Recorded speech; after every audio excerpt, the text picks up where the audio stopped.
Rodan d'Alexandrie. Le dimanche matin 18 septembre, André annonça qu'aucun travail ne serait prévu pour la semaine suivante. Tous les apôtres, sauf Nathanaël et Thomas, se rendirent dans leur famille ou séjournèrent chez des amis. Jésus bénéficia, cette semaine-là, d'une période de repos à peu près complet, mais Nathanaël et Thomas furent très occupés par leur discussion avec un philosophe grec d'Alexandrie nommé Rodan. Ce grec était récemment devenu disciple de Jésus grâce à l'enseignement d'un associé d'Abner, qui avait dirigé une mission à Alexandrie. Rodan s'efforçait sérieusement maintenant d'harmoniser sa philosophie de vie avec les nouveaux enseignements religieux de Jésus, et il était venu à Magadan dans l'espoir que le maître accepterait d'examiner ses problèmes avec lui. Il désirait aussi obtenir de première main une version de l'Évangile qui fasse autorité, donnée soit par Jésus, soit par l'un de ses apôtres. Bien que le maître se soit refusé à entamer une pareille discussion avec Rodan, il le reçut très aimablement et demanda immédiatement à Thomas et à Nathanaël d'écouter tout ce que Rodan avait à dire, en retour, de lui parler de l'Évangile. 1. La philosophie grecque de Rodan. Le lundi matin de bonne heure, Rodan commença une série de 10 exposés pour Nathanaël, Thomas et quelques 2 douzaines de croyants qui se trouvaient à Magadan. Condensées, conjuguées et retranscrites en langage moderne, ces causeries offrent à notre considération les pensées suivantes. La vie humaine consiste en 3 grandes stimulations, les impulsions, les désirs et les attraits. Un caractère fort et une personnalité faisant autorité ne s'acquièrent qu'en convertissant l'impulsion naturelle de la vie en l'art de vivre en société, et en transformant les désirs immédiats en aspirations supérieures donnant lieu à des réalisations durables, ce qui fait que l'attrait ordinaire de l'existence doit être transféré des idées conventionnelles et établies, que nous nous en faisons, sur des niveaux plus élevés d'idées non explorées et d'idéaux à découvrir. Plus la civilisation deviendra complexe, plus l'art de vivre deviendra difficile. Plus les usages sociaux changeront rapidement, et plus la tâche de développer le caractère deviendra compliquée. Pour que le progrès se poursuive, il faut que l'humanité réapprenne, toutes les 10 générations, l'art de vivre. Et, si, par leur ingéniosité, les hommes compliquent encore plus rapidement la vie sociale, il faudra réapprendre à maîtriser l'art de vivre à des intervalles plus rapprochés, peut-être à chaque génération. Si l'évolution de l'art de vivre ne progresse pas parallèlement à la technique de l'existence, l'humanité en reviendra rapidement au simple instinct de conservation, à la satisfaction des désirs immédiats. Ainsi, l'humanité restera immature, et la société ne réussira pas à atteindre sa pleine maturité. La maturité sociale s'évalue par la mesure dans laquelle l'homme accepte de renoncer à satisfaire ses désirs simplement transitoires et momentanés, pour entretenir les aspirations supérieures pour lesquelles la lutte procure les satisfactions plus abondantes d'avancement progressif vers des buts permanents. Mais le vrai signe distinctif de la maturité sociale est la volonté d'un peuple à renoncer au droit de vivre satisfait, et en paix, selon les normes de facilité appartenant à l'attrait des croyances établies et des idées conventionnelles, en faveur d'un autre attrait qui, lui, est inquiétant et nécessite de l'énergie, c'est l'attrait de la poursuite des possibilités inexplorées d'atteindre des objectifs non encore découverts de réalité spirituelle idéale. Les animaux réagissent noblement aux impulsions de la vie, mais l'homme est seul à pouvoir atteindre l'art de vivre, bien que la majeure partie de l'humanité n'éprouve que l'impulsion animale de vivre. Les animaux ne connaissent que cette impulsion aveugle et instinctive, l'homme est capable de transcender l'impulsion des fonctions naturelles. L'homme peut décider de vivre sur le plan élevé de l'art intelligent, et même sur celui de la joie céleste et de l'extase spirituelle. Les animaux ne s'informent jamais des buts de la vie, c'est pourquoi ils ne se font jamais de soucis et ne se suicident pas. Chez les hommes, le suicide témoigne qu'ils ont émergé du stade d'existence purement animale, en outre, que les efforts exploratoires de tels êtres humains n'ont pas réussi à atteindre les niveaux où l'expérience humaine devient un article. Les animaux ne connaissent pas la signification de la vie. Non seulement l'homme possède la faculté de reconnaître les valeurs et de comprendre les significations, mais il a aussi conscience de la signification des significations, il est conscient de sa propre perspicacité. Quand les hommes osent abandonner une vie d'intense désir naturel pour un art de vivre aventureux et de logique incertaine, ils doivent prendre les risques correspondants d'accidents émotionnels, conflits, chagrins et incertitudes, au moins jusqu'à ce qu'ils atteignent un certain degré de maturité intellectuelle et émotionnelle. Le découragement, les soucis et l'indolence sont des preuves positives de l'immaturité morale.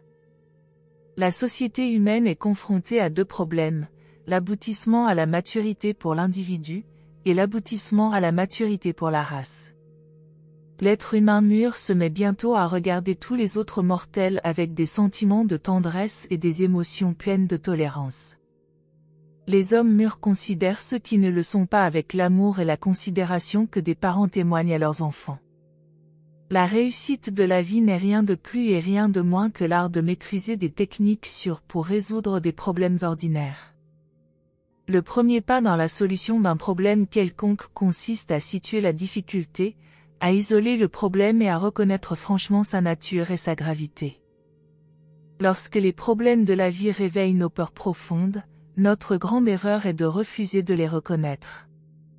De même, quand la reconnaissance de nos difficultés implique une atteinte à notre vanité longtemps chérie, ou l'aveu que l'on est envieux, ou l'abandon de préjugés profondément enracinés, la moyenne des gens préfèrent rester attachés aux vieilles illusions de sûreté et aux fausses impressions de sécurité longtemps cultivées. Seule une personne courageuse est prête à reconnaître honnêtement ce que découvre un mental sincère et logique, et à y faire face avec intrépidité. La solution sage et efficace d'un problème quelconque exige un mental libre de prévention, de passion et de tous autres préjugés personnels susceptibles de vicier l'analyse impartiale des facteurs qui constituent effectivement les éléments du problème à résoudre. La solution des problèmes de la vie exige du courage et de la sincérité. Seuls les honnêtes et les braves sont capables de poursuivre vaillamment leur chemin à travers le labyrinthe confus et déroutant de la vie où peut conduire la logique d'un mental intrépide. Et jamais l'âme et le mental ne peuvent s'émanciper ainsi sans le moteur d'un enthousiasme intelligent frisant le zèle religieux. Il faut l'attrait d'un grand idéal pour entraîner les hommes dans la poursuite d'un but hérissé de problèmes matériels délicats et de risques intellectuels multiples. Même si l'on est bien armé pour affronter les situations difficiles de la vie, on ne peut guère espérer le succès si l'on n'est pas doté de cette sagesse du mental et de ce charme de personnalité qui vous permettent d'obtenir la coopération et le soutien cordiaux de votre entourage. Ni dans l'œuvre religieuse ni dans le travail laïque, vous ne pouvez espérer un franc succès à moins d'avoir appris à persuader vos compagnons, à convaincre les hommes. Il vous faut simplement avoir du tact et de la tolérance. Mais la meilleure de toutes les méthodes pour résoudre les problèmes, je l'ai apprise de Jésus, votre Maître. Il s'agit de ce qu'il pratique avec tant de persévérance et qu'il vous a si fidèlement enseigné, la méditation adoratrice solitaire. C'est dans cette habitude, qu'a Jésus d'aller si fréquemment seul pour communier avec le Père qui est aux cieux, que réside la technique non seulement pour prendre des forces et acquérir de la sagesse en vue des conflits ordinaires de la vie, mais aussi pour s'approprier l'énergie nécessaire en vue de résoudre les problèmes supérieurs de nature morale et spirituelle. Toutefois, même les méthodes correctes pour résoudre les problèmes ne compensent pas les défauts inhérents à la personnalité et ne compensent pas l'absence de faim et de soif pour la vraie droiture. Je suis profondément impressionné par l'habitude qu'a Jésus de s'en aller seul à l'écart pour une période d'examen solitaire des problèmes de la vie, pour rechercher de nouvelles réserves de sagesse et d'énergie pour faire face aux multiples exigences du service social, pour vivifier et rendre plus profond le but suprême de la vie en soumettant effectivement sa personnalité totale à la conscience du contact avec la divinité, pour saisir et posséder des méthodes nouvelles et meilleures pour s'adapter aux situations toujours changeantes de l'existence vécue, pour effectuer les reconstructions et réadaptations vitales de ces attitudes personnelles qui sont si essentielles pour apercevoir, avec une perspicacité accrue, tout ce qui est réel et valable, et pour faire tout cela en ne visant que la gloire de Dieu, exprimez sincèrement la prière favorite de votre Maître, que ta volonté soit faite, et non la mienne. Cette pratique d'adoration de votre Maître apporte cette détente qui renouvelle le mental, Cette illumination qui inspire l'âme, ce courage qui permet de faire bravement face à ses problèmes, cette compréhension de soi qui supprime la peur débilitante, et cette conscience de l'union avec la divinité, qui procure à l'homme l'assurance lui permettant d'oser être semblable à Dieu. La détente due à l'adoration ou la communion spirituelle telle que la pratique le maître, soulage les tensions, élimine les conflits et accroît puissamment la somme des ressources de la personnalité. Et toute cette philosophie, ajoutée à l'évangile du royaume, constitue la nouvelle religion telle que je la comprends. Les préjugés aveuglent l'âme et l'empêchent de reconnaître la vérité. Seul peut les écarter une dévotion sincère de l'âme à l'adoration d'une cause embrassant tout et incluant tous nos semblables humains. Les préjugés sont inséparablement liés à l'égoïsme. On ne peut les éliminer qu'en abandonnant l'égocentrisme et en y substituant la recherche de la satisfaction de servir une cause non seulement plus grande que soi, mais plus vaste que toute l'humanité, la recherche de Dieu, l'aboutissement à la divinité. La preuve de la maturité de la personnalité réside dans la transformation des désirs humains en une recherche constante de la réalisation des valeurs les plus élevées et les plus divinement réelles. Dans un monde en changement continuel, au milieu d'un ordre social évoluant, il est impossible de maintenir des buts de destinée fixés une fois pour toutes.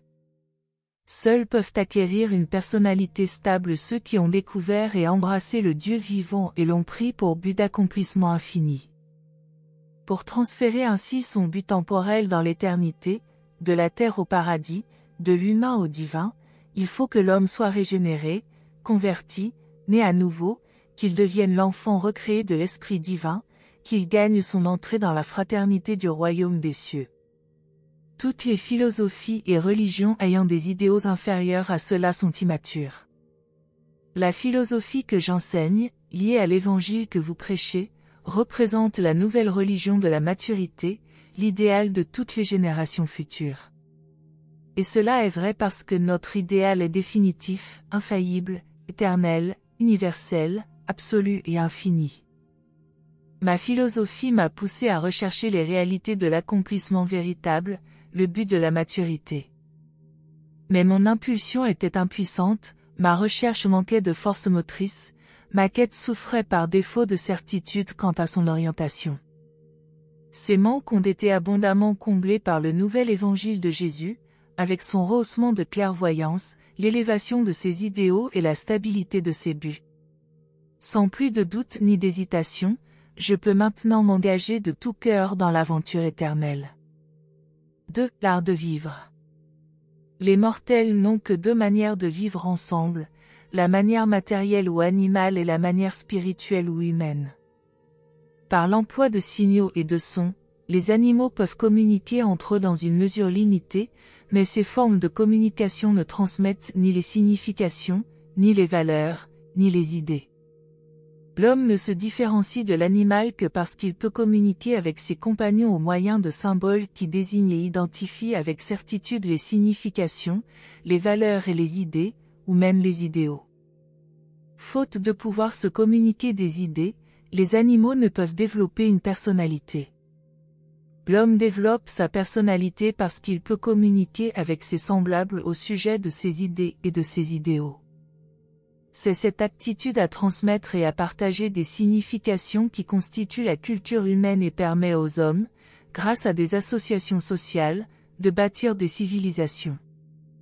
La connaissance et la sagesse deviennent cumulatives à cause de l'aptitude des hommes à communiquer leurs acquis aux générations suivantes, et cela fait naître les activités culturelles de la race, art, science, religion et philosophie. Les communications par symboles entre les êtres humains provoquent l'apparition de groupes sociaux. Le groupe social le plus efficace de tous est la famille, et plus particulièrement les deux parents. L'affection personnelle est le lien spirituel qui maintient unies ces associations matérielles. Des relations aussi efficaces peuvent également exister entre deux personnes du même sexe, comme on en a vu tant d'exemples entre amis véritablement dévoués. Ces associations basées sur l'amitié et l'affection mutuelle sont socialisantes et ennoblissantes, parce qu'elles encouragent et facilitent les facteurs suivants qui sont essentiels au niveau supérieur de l'art de vivre. 1. S'exprimer et se comprendre mutuellement. Beaucoup de nobles impulsions humaines meurent parce qu'il n'y a personne pour assister à leur expression. En vérité, il n'est pas bon que l'homme soit seul. Un certain degré de reconnaissance et un certain niveau d'appréciation sont essentiels au développement du caractère humain. Sans l'amour sincère d'un foyer, nul enfant ne peut atteindre le plein développement d'un caractère normal. Le caractère est quelque chose de plus que simplement le mental et la moralité. De toutes les relations sociales instaurées pour développer le caractère, la plus efficace et la plus idéale est l'amitié affectueuse et compréhensive d'un homme et d'une femme réunis par un lien conjugal intelligent.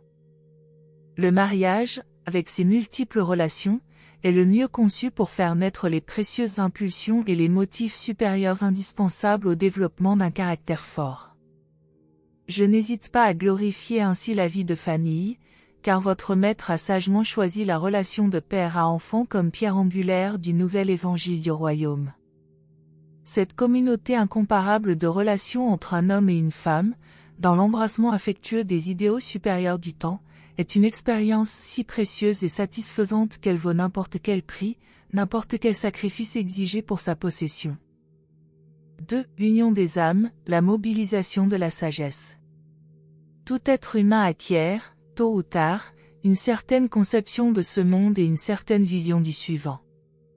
Or, il est possible, par une association de personnalités, d'unir ses points de vue sur l'existence temporelle et ses perspectives éternelles.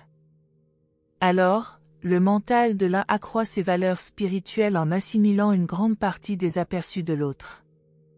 De cette manière, les hommes enrichissent l'âme en mettant en commun leurs possessions spirituelles respectives.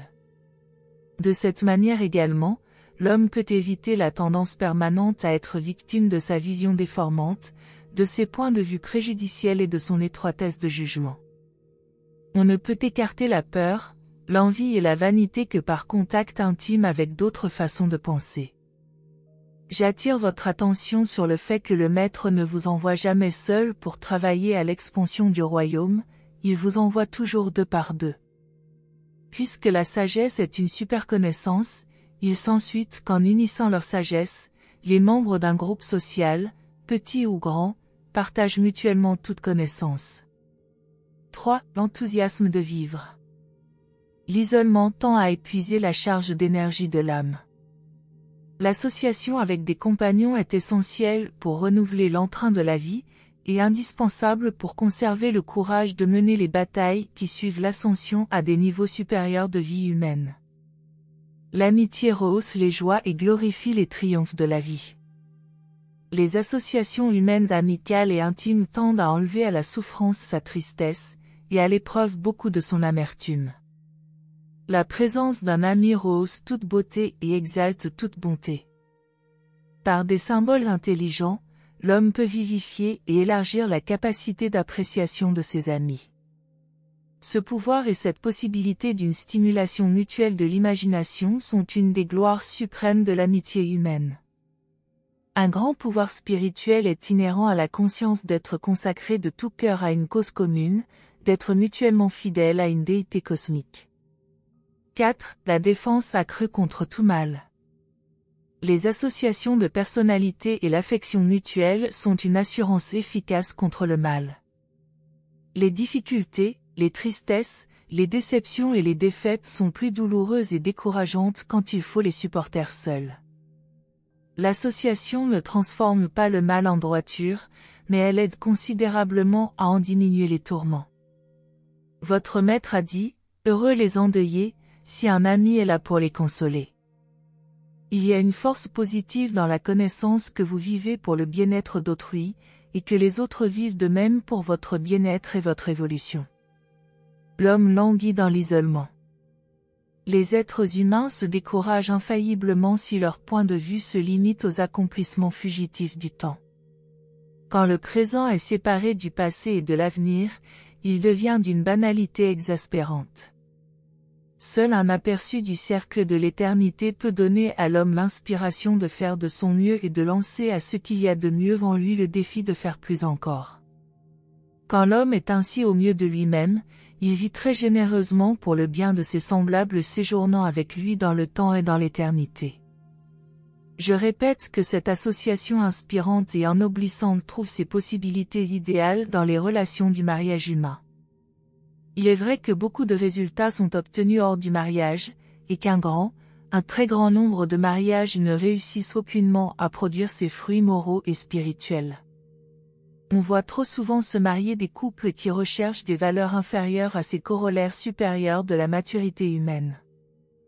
Le mariage idéal doit être fondé sur quelque chose de plus stable que les fluctuations du sentiment et l'inconstance de la simple attraction sexuelle, il doit être basé sur un dévouement personnel sincère et mutuel.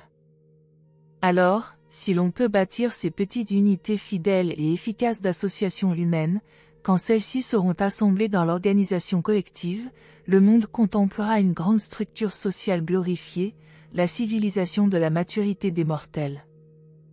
Une telle race pourrait commencer à réaliser quelque peu l'idéal de votre maître, paix sur terre et bonne volonté parmi les hommes. Alors qu'une telle société ne serait ni parfaite ni entièrement dégagée du mal, au moins elle s'approcherait de la stabilisation de la maturité. 3. Les attraits de la maturité. L'effort pour atteindre la maturité nécessite du travail, et le travail exige de l'énergie. D'où vient le pouvoir permettant d'accomplir tout ceci? On peut considérer les facteurs physiques comme acquis, mais le maître a bien dit que l'homme ne peut vivre uniquement de pain. Quand on possède un corps normal et une santé raisonnablement bonne, il faut rechercher ensuite les attraits qui agiront comme stimulants pour faire surgir les forces spirituelles en sommeil chez les hommes.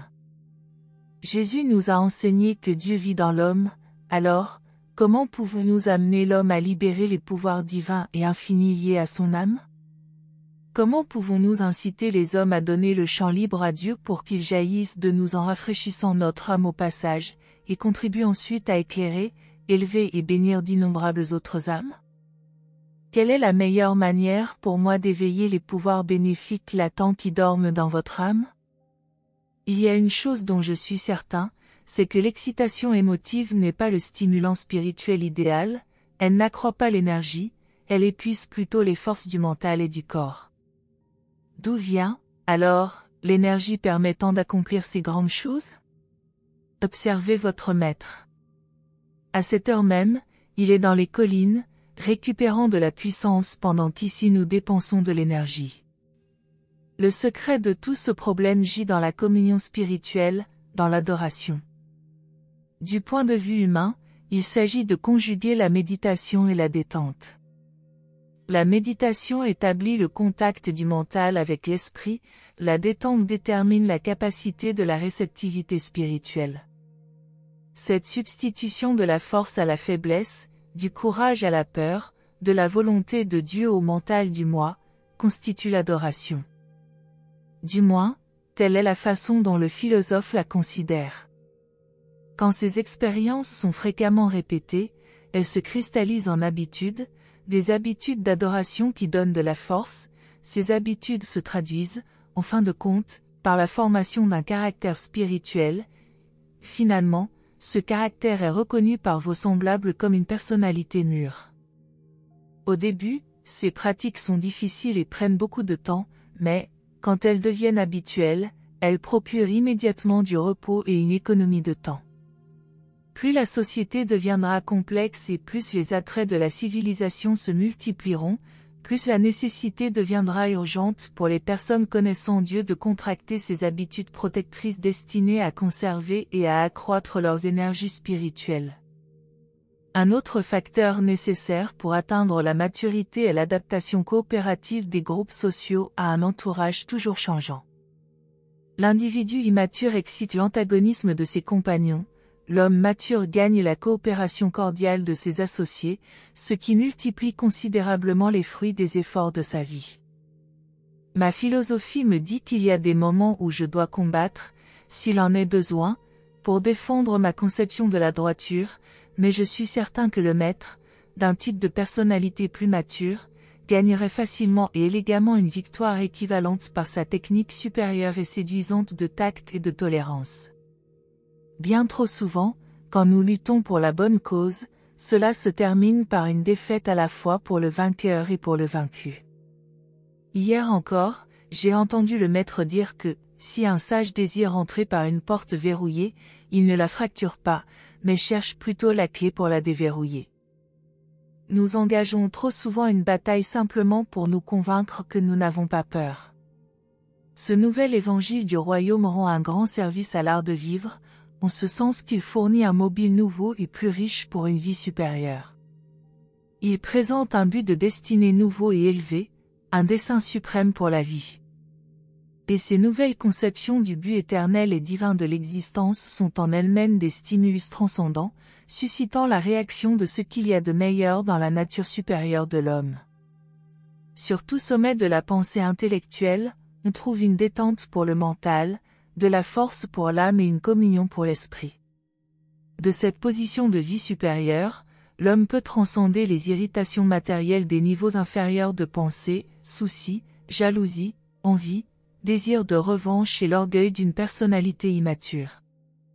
Les âmes qui gravissent ces hauteurs se délivrent d'une multitude de conflits enchevêtrés concernant les vétilles de l'existence, et deviennent ainsi libres pour prendre conscience des courants supérieurs de concepts spirituels et de communication céleste.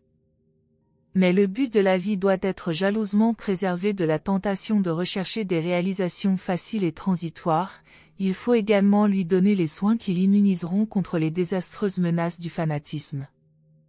4. L'équilibre de la maturité. Tout en ayant pour but unique d'atteindre les réalités éternelles, il faut aussi pourvoir aux nécessités de la vie temporelle. Bien que l'esprit soit notre but, la chair est un fait.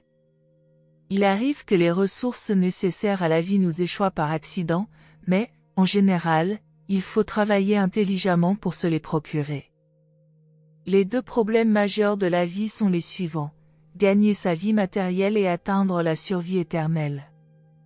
Même celui de gagner sa vie requiert la religion pour être résolu idéalement. Les deux problèmes sont hautement personnels. En fait, la vraie religion ne fonctionne pas en dehors de l'individu. Voici les facteurs essentiels de la vie temporelle, tels que je les vois. 1. Une bonne santé physique.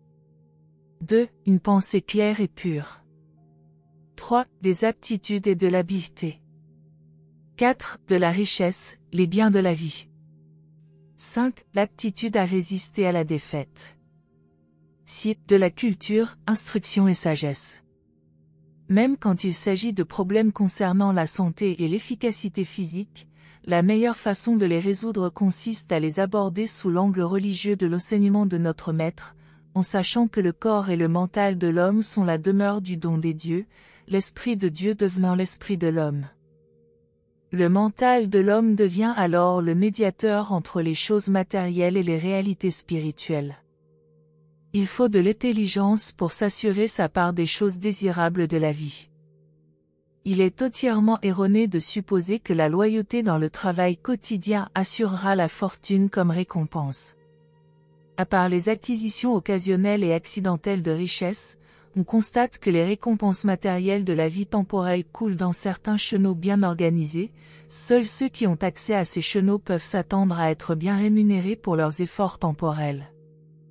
La pauvreté sera toujours le lot de ceux qui recherchent la richesse dans des chenaux individuels et isolés. La prospérité dans le monde dépend donc essentiellement d'une sage planification. Le succès exige non seulement que vous soyez dévoué à votre travail, mais aussi que vous opériez comme un rouage de l'un des chenaux de la richesse matérielle. Si vous manquez de sagesse, vous pouvez consacrer votre vie à votre génération sans en recevoir de récompense matérielle. Par contre, si c'est grâce au hasard que vous bénéficiez du flot des richesses, vous pouvez vous prélasser dans le luxe sans avoir rien fait d'utile pour vos contemporains. Les aptitudes s'héritent, mais l'habileté s'acquiert. La vie est irréelle pour qui ne sait rien faire expertement. L'habileté est l'une des réelles sources de satisfaction dans la vie. Les aptitudes impliquent le don de perspicacité, de prévoyance à longue échéance. Ne vous laissez pas tromper par les bénéfices tentant des actes malhonnêtes, acceptez de travailler pour les revenus ultérieurs inhérents à un effort honnête. Le sage sait distinguer entre les moyens et les fins, faute de cela, un excès de plans d'avenir peut parfois contrecarrer des desseins élevés. Quant au plaisir, vous devriez toujours chercher à en produire autant qu'à en consommer. Exercez votre mémoire à garder comme un dépôt sacré les épisodes de votre vie qui en valent la peine et donnent de la vigueur, afin de vous en souvenir à volonté pour votre plaisir et votre édification. Construisez ainsi, pour vous-même et en vous-même, des musées de beauté, de bonté et de grandeur artistique. Les souvenirs les plus nobles sont les rappels chéris des grands moments d'une belle amitié. Tous ces trésors de la mémoire irradient leur influence la plus précieuse et exaltante au contact libérateur de l'adoration spirituelle.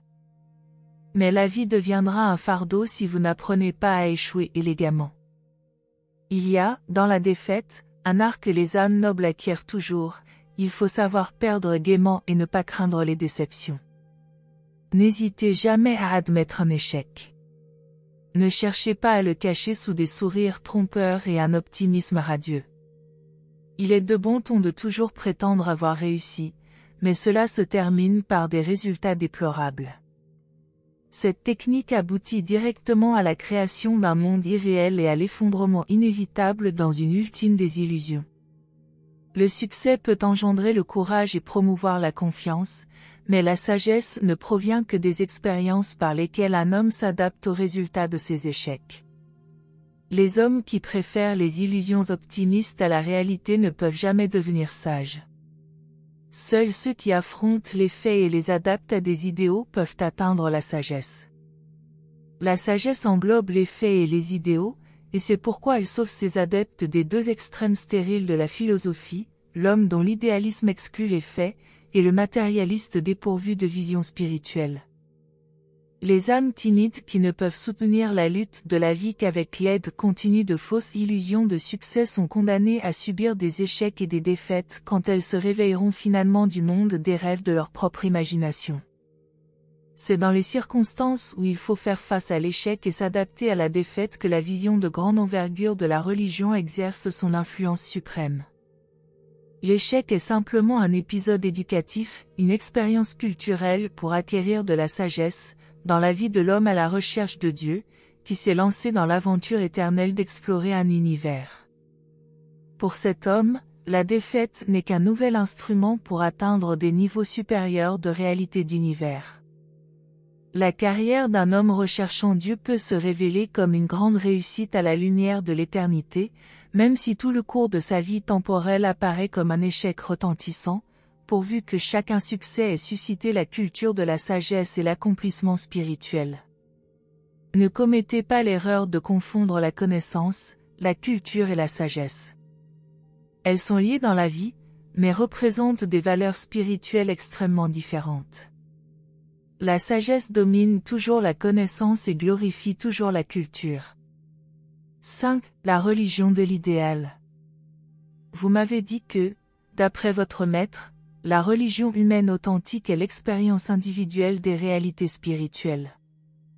J'ai considéré la religion comme l'expérience de l'homme réagissant à un facteur qu'il considère comme digne de l'hommage et de la dévotion de toute l'humanité.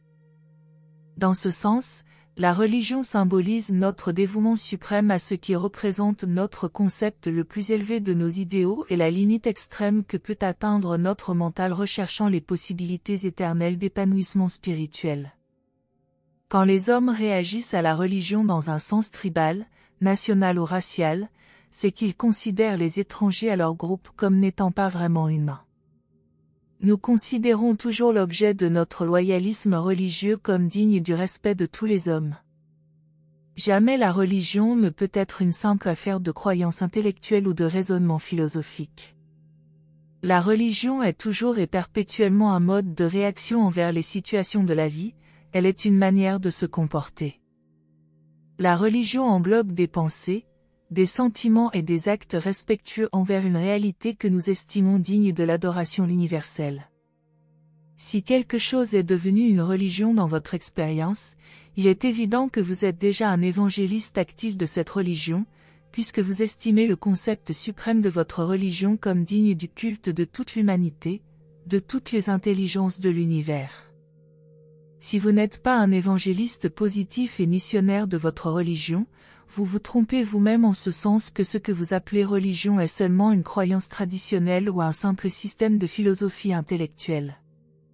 Si votre religion est une expérience spirituelle, l'objet de votre adoration doit être la réalité spirituelle universelle et l'idéal de tous vos concepts spiritualisés. J'appelle religion intellectuelle celles qui sont basées sur la peur, l'émotion, la tradition et la philosophie. J'appelle vraie religion celles qui sont fondées sur la véritable expérience spirituelle. L'objet de la dévotion religieuse peut être matériel ou spirituel, vrai ou faux, réel ou irréel, humain ou divin. Les religions peuvent donc être bonnes ou mauvaises. La moralité et la religion ne sont pas nécessairement la même chose. En s'emparant d'un objet d'adoration, un système moral peut devenir une religion. En perdant son appel universel à la fidélité et à la dévotion suprême, une religion peut se transformer en un système philosophique ou en un code de morale. La chose, l'être, l'état, ou l'ordre d'existence, ou la possibilité d'accomplissement qui constitue l'idéal suprême du loyalisme religieux, et qui est le réceptacle de la dévotion religieuse de ses adorateurs, c'est Dieu.